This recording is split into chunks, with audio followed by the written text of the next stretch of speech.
I want to open today by sharing a proverb that has genuinely changed how I think about people and leadership. It is ancient, traced back to Arabian oral tradition, and appearing in English sources in the late 1800s. But it is as relevant as anything I have read in modern leadership literature. In four short lines, it mapped the entire journey of human self awareness. My goal today is to bring it to life as a practical tool you can use immediately with your team. Let me read each line of the proverb slowly. I find it lands differently when you hear it out loud. He who knows not and knows not that he knows not, he is a fool, shun him. He who knows and knows not that he knows, he is asleep, wake him. He who knows not and knows that he knows not, he is a child, teach him. And he who knows and knows that he knows, he is a wise man, keep him. Notice that the proverb doesn't just describe people, it prescribes a response. Shun, teach, wake, keep. Four verbs, four very different leadership action. What I love about this is that it's not moralistic, it is diagnostic. It doesn't ask whether somebody is good or bad. It asks what is their relationship to their own knowledge. That's a question I want us to sit with throughout this session. Here I am translating the poetic language of the proverb into organizational terms we can actually use in talent conversation or a one-on-one. I want to be clear. These aren't personality types or permanent categories. They describe a condition, a current relationship between capability and self-awareness. The same person can be in unconscious competence in one domain and teachability in another. My job as a leader, and I'd argue your job too, is to accurately diagnose which condition someone is in before one decides how to respond. I want to be honest about this one. It is the hardest condition to work with, and I have encountered it more than I would like. The reason it is organizationally dangerous isn't the lack of skill, it's the lack of the awareness about the lack of skill. That combination makes coaching nearly impossible until the person can first see the gap. My experience is that attempting to develop skills before addressing the mindset almost always fails. The structural safeguards I've listed here aren't punitive, they are protective for the person and for the organization while we do the harder work of building self awareness. This is the condition I personally find the most energizing to work with.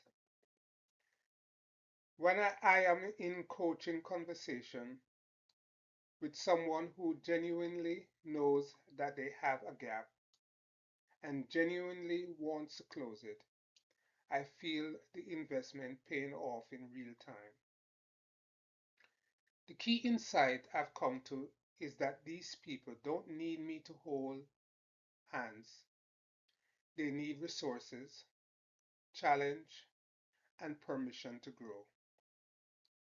If I give a stretch assignment to someone in this condition and pair it with real support, the growth I see is remarkable.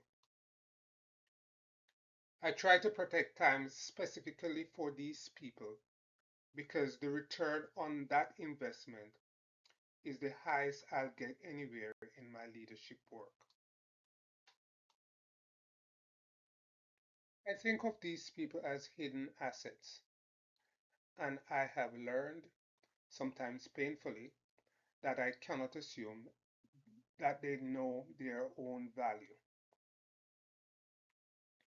I have had team members who were consistently the most capable people in the room and yet would actively talk themselves out of opportunities. The breakthrough I have found is specificity. Vague phrases like, "you're doing great," really doesn't move the needle for someone in this condition. What actually works is saying, "in that meeting last Tuesday, you did X and the outcome was Y." That is exactly the kind of judgment this team needs in a leadership role. I make it concrete, I make it public when appropriate, and I repeat it. The data piece is also underrated. Sometimes people genuinely need to see performance evidence to believe what others already know about them.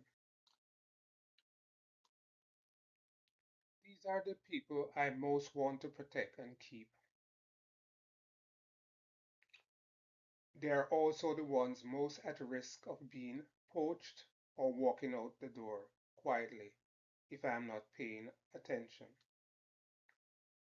What I have learned is that people at this level are not primarily motivated by money alone.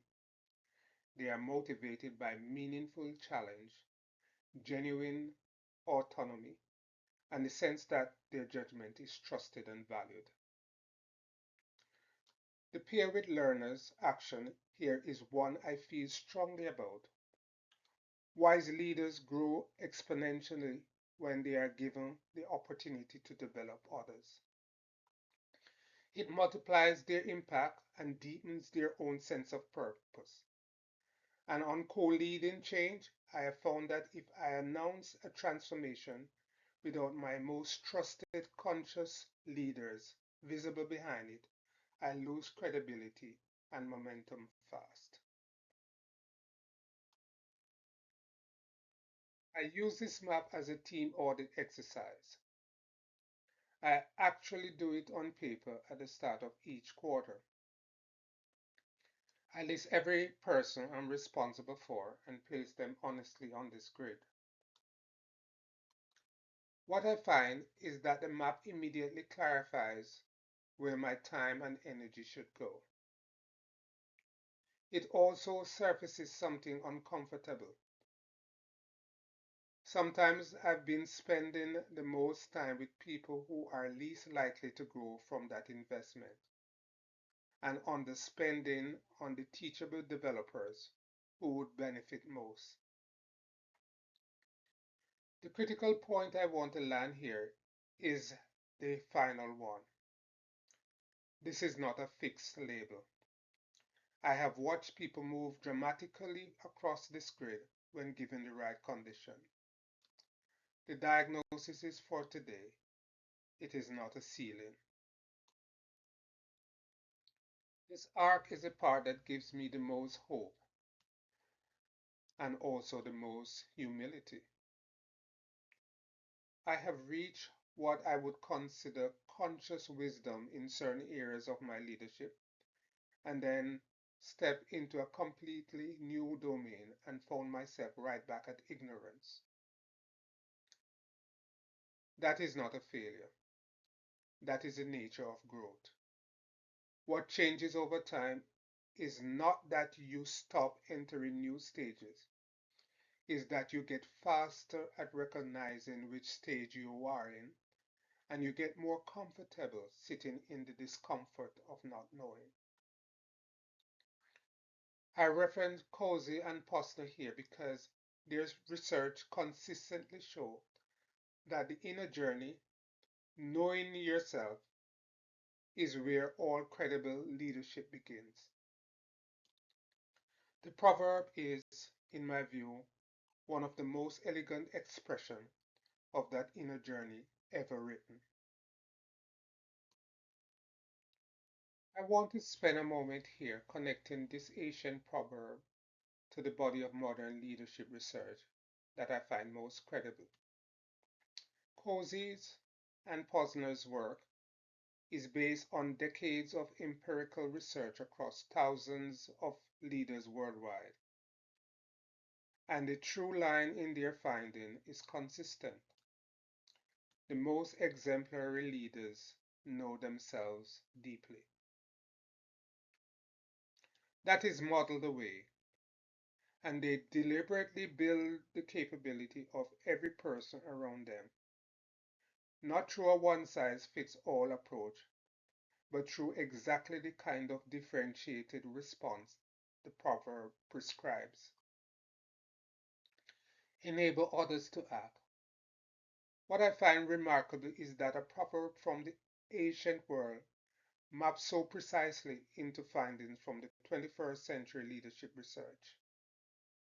It tells me that this is something fundamental about human nature and about what makes leadership work.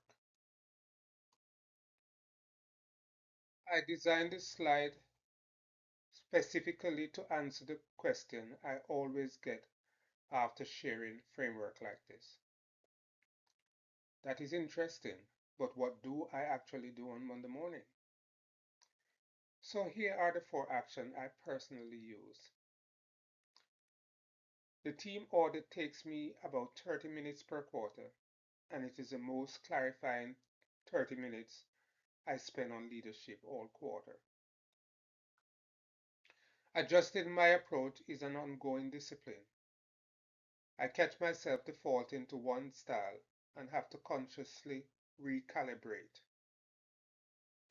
Applying it to myself is humbling every single time, which is probably how I know it is working. And sharing the proverb as a coaching tool is something I started doing recently. And the conversation it generates are some of the richest I have had with the people I develop. I encourage you to try that one first. I want to close with the takeaway that means the most to me personally. The last one. I cannot lead other people through a journey of self awareness that I have not been willing to take myself. The proverb has been for me as much a mirror as a management tool. Every time I share it, I end up asking myself, where am I right now? What am I not seeing about myself that the people around me already see clearly? The question is uncomfortable, and I think that discomfort is exactly the point. Thank you for spending this time with me today.